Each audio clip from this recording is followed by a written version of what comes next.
Bienvenue à vous si vous nous rejoignez. On est toujours dans le vestiaire du Parc des Princes quand même pour cette masterclass interactive Your Future. C'est une masterclass qui vous permet à vous aussi, qui nous regardez, à vous autour de cette table d'intervenir, puisque c'est quand même des sujets qui vous concernent. On parle de formation, on parle d'emploi, donc je compte sur vous pour soit sur le chat poser vos questions, soit ici autour de cette table à intervenir. Là, on va continuer donc les sujets intéressants et on va s'intéresser maintenant aux relations internationales et aux sciences politiques pour pouvoir parler de ces thématiques. Je ne serai pas toute seule, je serai avec Artus Kermanak qui nous a rejoint. Bienvenue. Bonjour Marie. C'est un plaisir de vous recevoir. Merci. Vous êtes responsable du développement de HEIP, c'est une école, vous allez nous en parler et on va tout de suite se jeter dans le bain, j'ai envie de dire, avec cette école. C'est quoi exactement HEIP? Déjà, est-ce que je le prononce bien? C'est bien ça? Tout à fait, vous prononcez parfaitement bien. On est bien. Et donc HEIP, c'est une très vieille institution qui fête cette année ses 124 ans d'existence.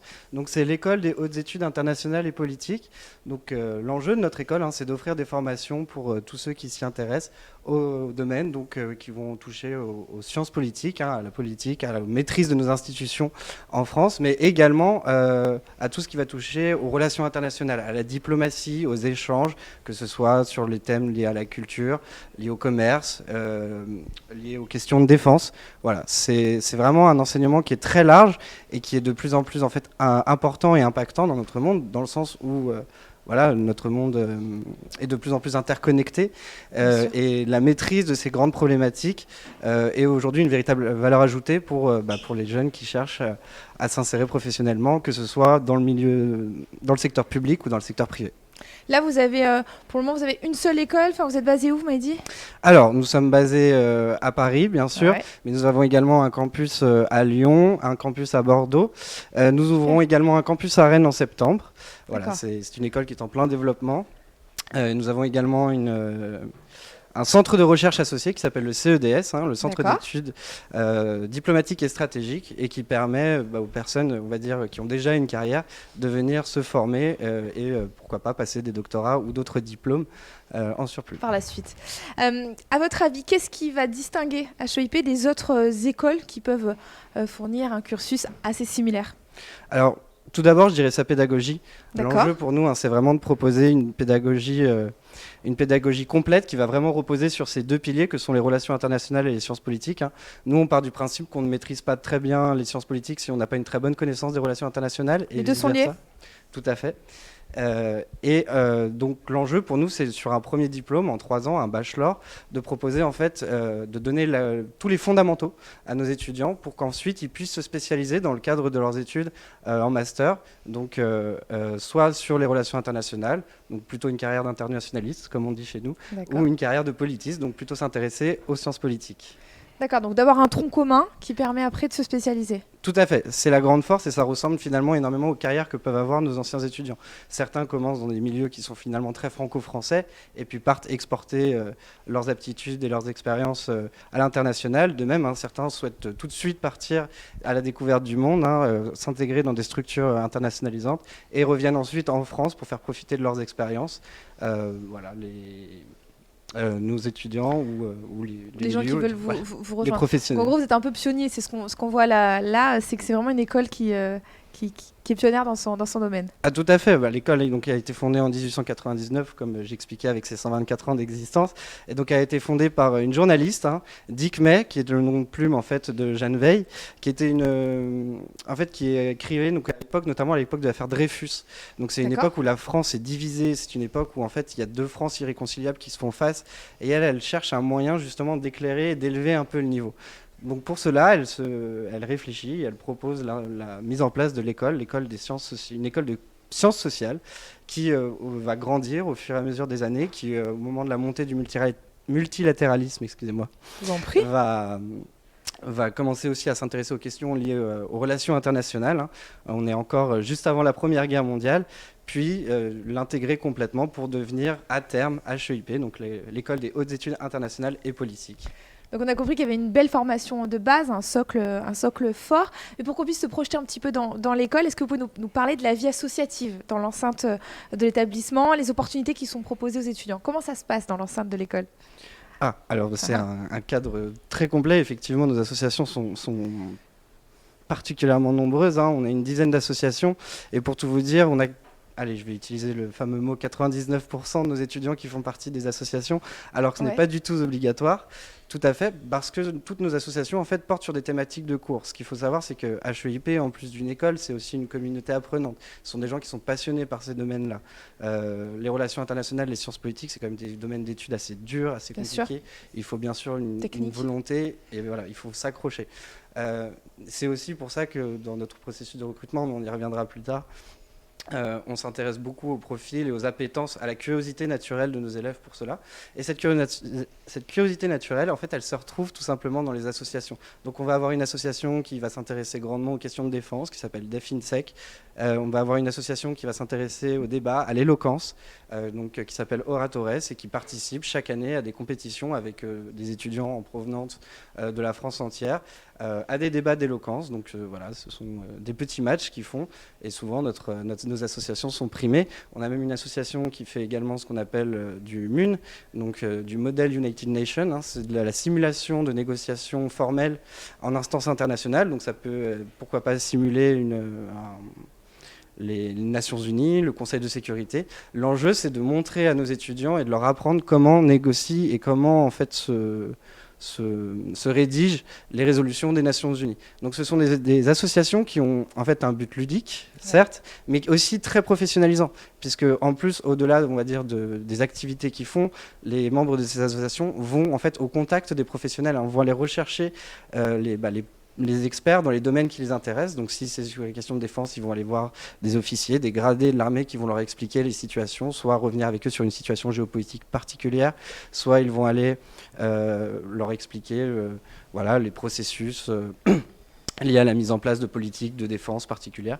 Mais voilà, l'idée, c'est qu'au-delà même des ressources que leur fournit l'école, hein, nos étudiants, parce qu'ils sont passionnés, en fait, vont au contact des professionnels, et c'est quelque chose qui, en fait, leur serviront toute leur vie, au-delà même de la pédagogie qu'on leur met à disposition. Ça permet aussi de les former et du coup, qu'ils soient dans le monde du travail plus facilement, qu'ils soient en immersion. Tout à fait, parce qu'en fait, ce sont des relations qui, encore une fois, hein, au-delà du corps professoral d'excellence que nous avons au sein de notre école, ce sont des professionnels qui vont chercher par eux-mêmes. Donc, ce sont des contacts qui tissent par eux-mêmes. Ce sont eux qui vont voir ces fameux, que ce soit des généraux, que ce soit des diplomates. Ce sont eux qui vont contacter leur cabinet. Ce sont eux qui vont prendre le temps de les accueillir, de les installer pour une conférence. Et ça, c'est du relationnel, en fait, qui garderont toute leur vie. Et c'est aussi des maîtrises, des capacités, une capacité à aller de l'avant et de ne pas se satisfaire seulement de l'environnement qu'on leur offre, mais d'aller toujours chercher plus loin pour pouvoir voilà, s'épanouir, grandir, aussi bien sur leur pédagogie, mais aussi bien sur leur future relation professionnelle. Donc la curiosité, c'est un des éléments clés de vos étudiants. Est-ce qu'il y a comme ça des traits de caractère ou en tout cas des profils pour pouvoir intégrer votre structure? Tout à fait. Alors, c'est-à-dire qu'effectivement, chez nous, la curiosité n'est absolument pas un vilain défaut, hein. Bien au contraire, c'est une très grande qualité. Nous, ce qu'on veut, ce sont des gens qui sont vraiment voilà, curieux, passionnés, qui vont toujours à la recherche de la petite information, qui cherchent à comprendre en fait les mécanismes qu'il y a derrière notre monde. Pourquoi la guerre en Ukraine? Pourquoi aujourd'hui un grand débat sur les retraites? Pourquoi l'invasion du Capitole aux États-Unis? Voilà, comprendre ces éléments-là, c'est pas évident. Ça demande beaucoup de recherche, mais ça demande aussi un travail, on va dire, une curiosité. Voilà, tout simplement, c'est vraiment le maître mot un peu de notre école, hein. C'est cette envie, cette appétence, toujours aller regarder un peu plus loin que les premières informations qui tombent, aller vraiment au cœur du sujet pour en comprendre tous les enjeux. Et c'est ça que nous on offre, c'est la possibilité à nos étudiants de comprendre et de pouvoir analyser les grandes questions contemporaines et comment et quel est le fonctionnement de notre monde. Donc là, on a parlé des opportunités en France et donc de vos campus en France. Comme on parle de relations internationales, j'imagine que vous proposez peut-être des opportunités à l'international également? Tout à fait. Alors ces opportunités, elles se placent dans le cadre de la troisième année, hein, qui est pour nous l'année de l'expérience à l'international, où nos étudiants peuvent en fait faire une année complète en fait en dehors de France. C'est-à-dire qu'on a un campus qui est réservé à nos étudiants de troisième année à Londres, sur lequel ils peuvent aller dans le cadre de leur premier semestre, et ils peuvent également dans le cadre de leur deuxième semestre, s'ils le souhaitent, partir parmi l'un de nos nombreux partenaires universitaires. Donc on a des partenariats vraiment partout dans le monde pour le coup. Ouais. Hein, ça va de l'Amérique du Nord à l'Amérique du Sud. On en a en Corée, on en a au Moyen-Orient. On développe aussi de nouveaux partenariats, hein. par exemple, l'Afrique était un peu une région manquante dans notre carte, mais ça y est, on a développé de nouveaux partenariats donc, qui vont se mettre en place, notamment à Abidjan, très prochainement. Voilà, l'enjeu, c'est vraiment de pouvoir aussi offrir à nos étudiants l'opportunité d'aller confronter la vision des relations internationales que nous, on leur a proposée, et qui est souvent une vision très française des Bien sûr, relations internationales, avec avec une la réalité. vision voilà, avec une vision qui va être autre. Et apprendre les relations internationales en Corée et apprendre les relations internationales euh, en Amérique du Nord, ce n'est pas du tout la même façon d'enseigner, c'est pas du tout les mêmes principes. Enfin, les principes restent les mêmes. Mais ce que je veux dire, c'est que la vision qu'on va poser sur cette thématique-là sera complètement différente. Et nous, c'est ce qu'on veut. Encore une fois, l'ouverture d'esprit, la curiosité, c'est ça, ce sont vraiment les maîtres mots dans ces domaines que sont relations internationales et sciences politiques. Alors c'est vrai que le monde est en perpétuelle mutation, ça aura échappé à personne. Comment les relations internationales et les sciences politiques évoluent et comment on fait pour s'adapter aux nouvelles réalités du monde dans ces domaines-là? Alors, bah, tout d'abord, ça passe par énormément de recherches, hein. Le monde évolue, mais au-delà du fait, hein, il faut aussi comprendre son origine et aussi pouvoir l'analyser. C'est aussi ça on C'est va dire, important, ouais. qui est le plus important. Et cette évolution, ça passe aussi par une question d'adaptation et d'innovation. Par exemple, nous, notre enjeu, hein, c'est vraiment de pouvoir faire le lien en fait entre les jeunes d'aujourd'hui, hein, comme ceux qui nous entourent aujourd'hui, Autour de la table. et et et le De monde demain. professionnel, tout à fait. C'est pour ça que notre école développe des partenariats qui sont et des programmes qui sont souvent innovants. Par exemple, on a développé un programme qui s'attache aux questions liées au développement durable, notamment dans les instances internationales. D'accord. Voilà, quand on voit aujourd'hui Greta Thunberg qui s'annonce aux Nations Unies, ce n'est pas neutre. Mais l'important, ce n'est pas que ce soit elle qui s'adresse à eux, les personnes, les décideurs vraiment dans la salle, finalement, c'est le public qui est sombre, qui est caché et qu'on ne voit pas face à la caméra. Mais nous, ce qu'on veut, c'est que ces décideurs-là, donc nos étudiants d'aujourd'hui, mais les décideurs de demain, aient à cœur ces nouvelles thématiques-là et que ça corresponde à la fois du coup aux aspirations de nos candidats et futurs étudiants et que ça corresponde aussi à un besoin du monde d'aujourd'hui. Voilà. Est-ce que vous avez des exemples de métiers qui ont émergé récemment, puisqu'on voit que le monde, comme je disais, est en pleine mutation, mais est-ce qu'il y a des métiers nouveaux dans les relations internationales ou les sciences politiques?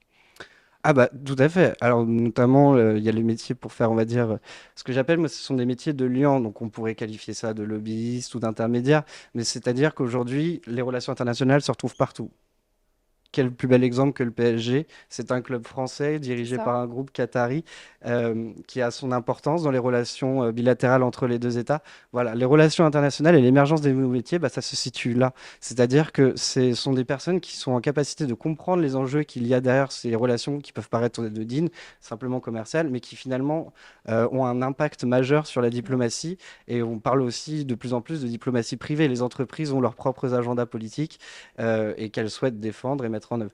L'enjeu pour ces entreprises, c'est encore une fois de pouvoir recruter des personnes qui sont en capacité de les accompagner, que ce soit pour faire du développement, que ce soit pour s'assurer de la pérennité de leurs investissements, mais ça peut être également pour l'État. L'État est constamment en renouvellement, hein. On parle aujourd'hui d'une grande transformation des services publics, d'une digitalisation de ceux-ci.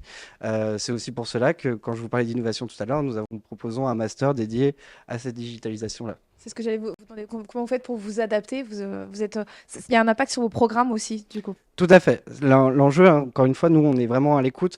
En 124 ans d'existence, on a énormément d'anciens étudiants. J'imagine. Et le fait d'être une école, hein, et d'avoir cet aspect communauté fait qu'on reste très en lien les uns les autres, hein. Nos anciens étudiants reviennent régulièrement nous voir. On est très au contact, enfin, on garde contact avec eux. L'enjeu pour nous, c'est que eux nous décrivent les problématiques qu'ils rencontrent actuellement dans le monde professionnel, qu'ils nous Parce qu'en fait, on le sent dans votre discours, c'est que on est sur un véritable accompagnement, sur une, j'allais dire une famille, mais en fait, c'est ça aussi qui est important pour vous, c'est d'avoir cette cohésion, ce suivi, peut-être avec vos Tout étudiants. à fait. Tout à fait. Donc oui, je vous parlais de l'accompagnement que nous avons avec nos anciens étudiants, mais ça se passe bien évidemment aussi avec nos étudiants. L'avantage et la force d'une école, c'est qu'on les accompagne à la fois pédagogiquement, c'est-à-dire que nos étudiants peuvent échanger avec leur corps professoral, hein. Ce n'est pas une faculté. Si un étudiant ne comprend pas une notion, il peut bien sûr lever la main, échanger, et d'ailleurs, ça peut avoir un impact positif sur sa professionnalisation. Par certains de nos enseignants sont par exemple des professionnels qui sont encore en poste. Quand nos étudiants partent de l'école et recherchent des emplois, souvent les professeurs connaissent leur valeur travail et peuvent les recommander et les accompagner. De même, cet accompagnement est également administratif puisqu'on est là pour les aider dans toutes les démarches et également vers la professionnalisation. Hein, on a tout un service qui est mis à la disposition de nos étudiants et justement qui fait le lien entre nos anciens qui certains cherchent des stagiaires, certains cherchent des alternants, certains cherchent des personnes à former pour reprendre leur place plus tard, mais également avec tous nos partenaires, que ce soit nos partenaires institutionnels, pour justement les aider, les accompagner pour faire ce premier pas qui sont parfois difficiles dans le monde du travail. Donc vous avez pas mal de partenaires, donc l'avantage c'est qu'on sait que quand on suit ce cursus, derrière on n'est pas lâché dans la nature. C'est ça. C'est la grande force, hein, encore une fois, de nos écoles, c'est de vraiment accompagner, pas de tenir la main, absolument pas, puisque nos étudiants sont indépendants. Hein, aucun moment on leur donne des stages, on leur donne des alternances. Hein. Il faut qu'ils restent proactifs et maîtres de leur destin et maîtres de leur carrière. Mais nous, on est là pour leur donner les clés. C'est surtout ça, leur donner toutes les clés. Alors les clés d'analyse, les capacités intellectuelles et les capacités pour pouvoir, avoir la carrière qu'ils souhaitent dans le domaine qu'ils souhaitent, et surtout les contacts, les relations et la préparation nécessaire pour que cette insertion dans le monde professionnel se fasse le mieux possible. Voilà. Alors, il y a un petit objet qui est dans nos vies, qui s'insère partout, c'est par exemple, je pense au téléphone. Le numérique, il est omniprésent. J'imagine que ça a forcément un impact aussi sur les relations internationales, sur les sciences politiques. Comment ça se concrétise? Est-ce qu'il y a vraiment une importance du numérique? Est-ce que vous le voyez, vous le ressentez? Ah oui, tout à fait. Il y a une très très grande importance du numérique. Alors, comment ça se concrétise? Alors, pour nous, ça se concrétise déjà par une meilleure appréhension des enjeux. Hein. C'est-à-dire qu'aujourd'hui, la menace, elle n'est plus forcément visible, tangible. Elle est parfois numérique. On parle aujourd'hui beaucoup de cyberguerre, d'actes de cyberterrorisme. Ce sont presque les mêmes termes qu'on utilisait il y a 10, 5 ans, mais auxquels on a rajouté le petit onglet cyber. Ça déclenche de nouveaux enjeux, de nouvelles problématiques qu'il faut pouvoir comprendre, encore une fois, analyser. Nos étudiants ne sont pas des ingénieurs, mais nos étudiants sont en capacité de comprendre les impacts que peuvent avoir ces nouvelles menaces, que ce soit, encore une fois, hein, pour le secteur privé ou pour le secteur public. Je vous parlais tout à l'heure de notre master en transformation digitale des services publics. Ce sont des problématiques qu'ils doivent intégrer pour pouvoir répondre au mieux aux besoins de ces administrations, mais comme ce sont des problématiques qu'ils doivent pouvoir intégrer pour répondre au mieux aux besoins des professionnels du secteur privé. Voilà. Donc vraiment, vous pensez à tout finalement. Ça, On essaye. C'est plutôt bien. Est-ce que vous avez des exemples de projets qui ont été réalisés par vos étudiants? Ça nous permet un peu de nous plonger dans l'école et de savoir un peu ce que vous pouvez proposer. Alors, de quelle nature le projet conçoit? Peu importe ce que vous voulez, mais j'imagine qu'il y a des projets, on n'est pas que sur de la théorie, vous l'avez dit. Ah non, tout à fait. On essaye vraiment de donner un aspect pratique. Hein. Je vous parlais de nos associations et de la mise en contexte. Par exemple, nos associations liées aux questions de défense organisent régulièrement ce que l'on peut appeler des wargames. Donc, c'est de la mise en situation. Imaginez une situation de crise et on demande à nos étudiants, dans le cadre d'un exercice défini, hein, de se mettre dans la peau d'un gestionnaire, de quelqu'un qui est en gestion de crise et de pouvoir répondre le mieux problématique aux problèmes qui vont lui être soumis. Pareil, on parlait des simulations des Nations Unies. Ça aussi, c'est une façon très concrète d'aborder les relations internationales. Imiter et modéliser ce genre de négociations, ça implique pour nos étudiants à la fois de se mettre dans une posture, c'est-à-dire adopter la posture du pays qu'ils vont représenter, ce qui n'est pas toujours évident. Hein. Parfois, on a des pays qui sont plus faciles que d'autres, mais ça les oblige à travailler sur le pays, à comprendre ses enjeux, à prendre son point de vue. Et voilà, c'est une façon de rendre très concrète et également très ludique l'apprentissage des relations internationales. Ça permet de se projeter également. Tout à fait. On est sur cette thématique. C'est vrai que parfois, il y a une marge ou un fossé même entre la théorie et la pratique. Donc ça, c'est un moyen avec ces projets, peut-être pour les étudiants, de se plonger dans le monde du travail. Mais est-ce que vous avez des relations avec des professionnels du domaine pour que justement les étudiants soient le mieux préparés une fois qu'ils sont jetés un petit peu dans la fosse aux lions, quoi? Tout à fait, tout à fait. En fait, notre corps professoral est composé en fait à la fois d'enseignants-chercheurs. C'est important de savoir les dernières grandes théories qui sortent sur tel ou tel domaine, de pouvoir avoir on va dire une actualité universitaire sur les grands domaines liés aux relations internationales ou aux sciences politiques. Hein. Les sciences humaines, ce ne sont pas des sciences mortes, ce sont des sciences qui évoluent tous les jours. Mais nous avons également énormément de professionnels qui sont toujours en poste, hein, et qui permettent en fait à donner à nos étudiants justement cet aspect, une vision duale, à la fois la vision très théorique sur lesquelles ils vont pouvoir s'appuyer, mais à la fois la vision du professionnel qui va pouvoir peut-être atténuer ou contrebalancer certaines visions, hein. Parfois, les deux visions peuvent un peu s'entrechoquer, Choqué. mais l'idée, c'est que nos étudiants, en fait, aient en tête toujours les deux aspects quand ils font une analyse, quand ils réfléchissent à une problématique, pour, en fait, viser toujours au plus juste. C'est ça. Un des autres facteurs importants, on en parlait aussi, c'est la mondialisation. Comment vous préparez vos étudiants à travailler dans des contextes qui sont à la fois multiculturels et pour gérer les enjeux de la mondialisation? Alors, bah, ça passe en grande partie parce que nous, on appelle l'internationalisation de notre école. Donc, ça passe par déjà l'accueil de nombreux étudiants internationaux Ouais. qui viennent d'un peu partout dans le monde, hein. Ce qu'il faut savoir, c'est qu'à HEIP, on a près de 20% de nos étudiants qui sont des internationaux, donc qui viennent vraiment d'un peu partout, hein, d'Afrique, d'Afrique, d'Amérique du Nord, du Moyen-Orient, d'Asie, d'Europe. L'enjeu, hein, c'est de préparer aussi nos étudiants cet aspect multiculturel et à l'intelligence, c'est ça, à l'interculturalité, c'est ça, excusez-moi. C'est pas facile, une notion pas facile. Oui, et voilà, parce que tout simplement, encore une fois, hein, travailler avec un Allemand, ce n'est pas la même chose que travailler avec un Italien, ce n'est pas la même chose que travailler avec un Français, un Américain, un Japonais. Ce sont des logiques, ce sont des visions qui s'affrontent, et voilà, l'interculturalité, c'est quelque chose qui s'apprend en fait. Tout simplement, c'est un peu comme tout, mais il faut en avoir l'habitude. Ça peut choquer au début, mais très vite, en fait, on en prend le goût, et c'est en amenant de plus en plus d'étudiants internationaux au sein de notre école qu'en fait, on habitue nos étudiants à travailler dans ces contextes, bah voilà, dans un contexte global, hein. On parle de village monde, nous on est une école monde. Et ça, c'est plutôt sympa.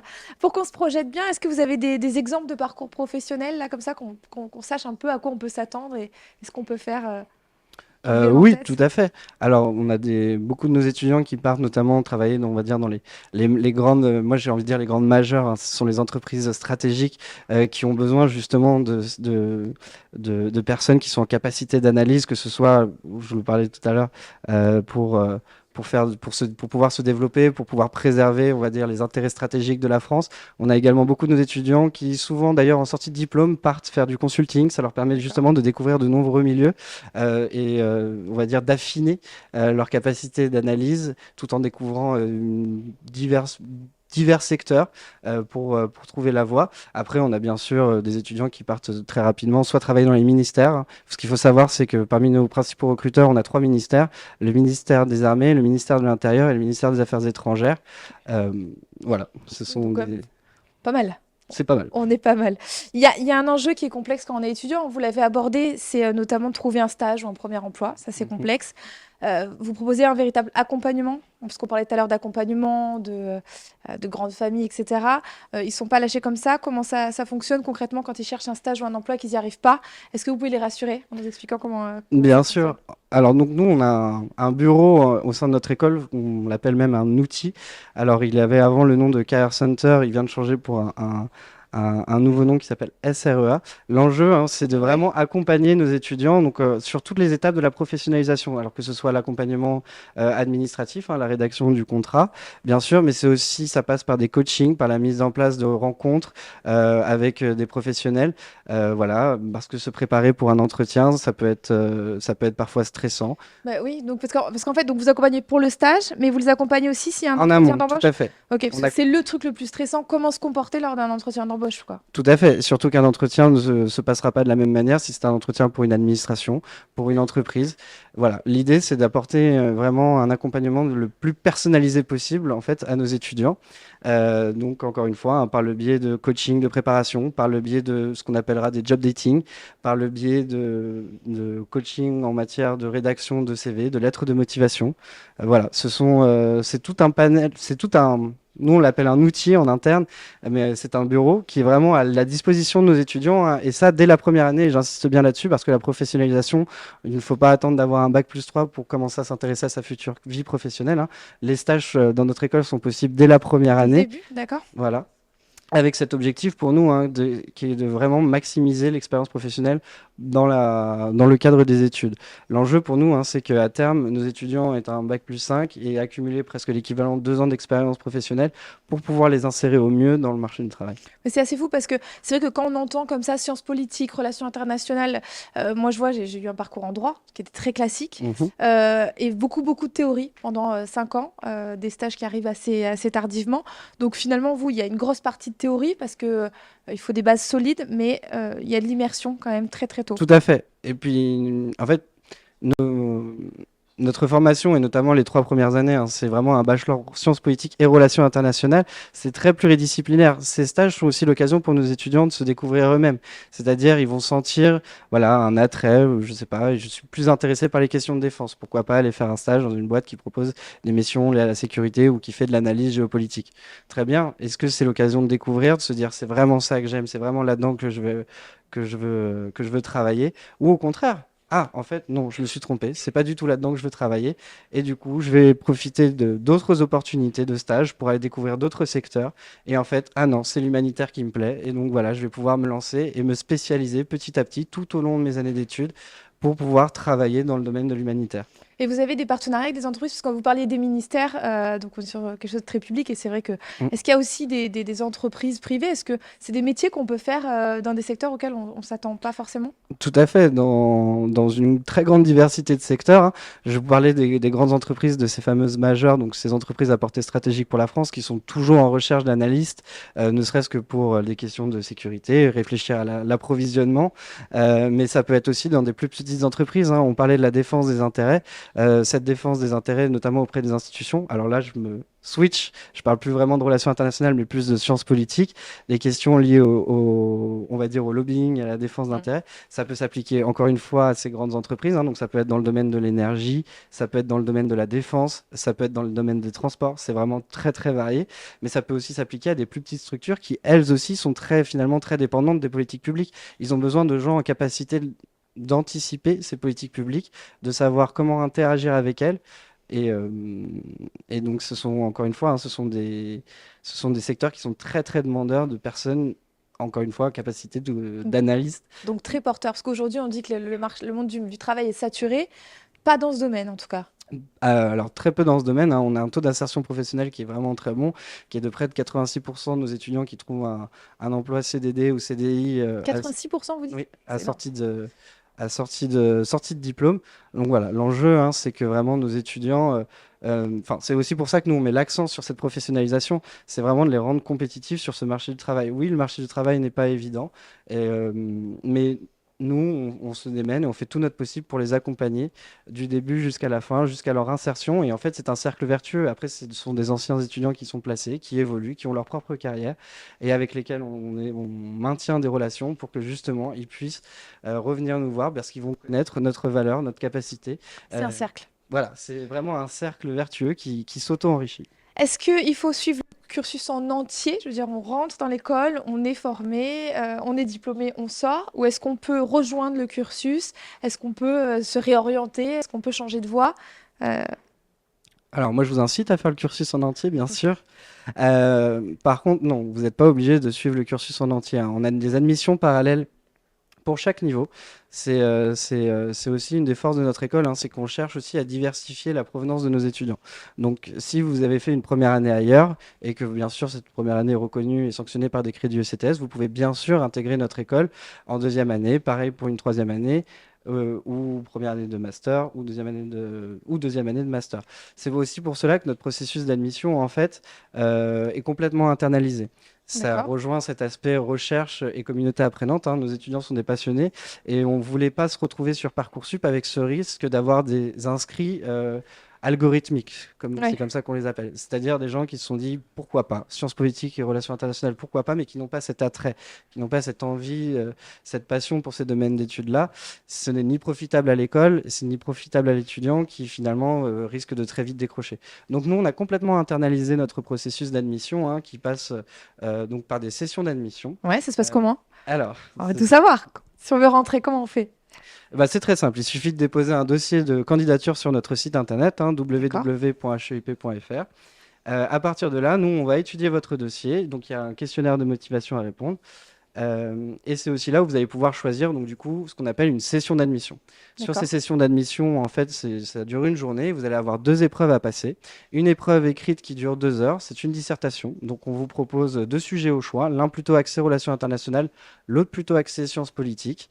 Et il vous faut répondre à la question et à la problématique posée tout simplement. Donc pour vous accompagner, on vous met à disposition un corpus de texte. Mais attention, hein, c'est vraiment une dissertation qu'il faut faire Qu'il et faut pas faire. une étude de document. Et enfin, vous avez un entretien de motivation. D'accord.